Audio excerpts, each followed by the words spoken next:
Assalomu alaykum. Va alaykum assalom. Qo'lingizda ikkita paket bor edi shekilli. Ha, pastda qo'shnilarga berdim. Yetim bolalarini ko'zi kulsin dedim-da. Shu yetimlarni ham sizdan boshqa boqadiganlari bormi ekan? Biz kimmiz? Gunohkor banda.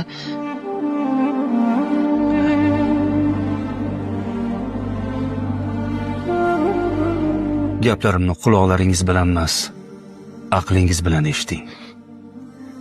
Bir piyonista o'libdi. Farishtalar unga jannatga marhamat qiling deyishayotganmish. Odam hayron. Axir men bir piyonista bo'lgan bo'lsam, qanaqa jannat? Biron yaxshi ishim yo'q edi. Biz ham so'radik. Bu odamni jannatga kirgizadigan nima yaxshi ishi bor edi? Bizga aytildiki, bir kun rosa ichibsan. Oyoqda tura olmaydigan darajada mast ekansan va yiqilib tushibsan. Keyin hamma yog'ing loy holatda zo'rg'a o'rningdan turibsan. Yolg'iz o'tirgan yetim bolaga ko'zing tushibdi. Uni boshini silab, yo'lingda davom etibsan.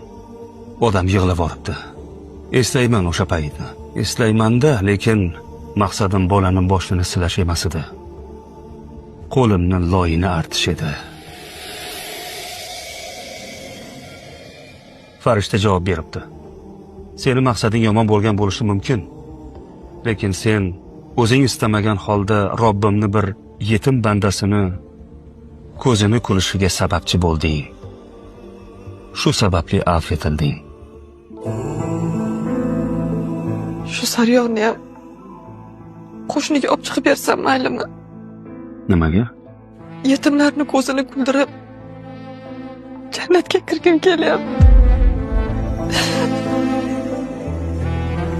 Men ularga hozir sariyog' berdim. Yaxshi, siz bu sariyog'dan shirinlik tayyorlab olishing.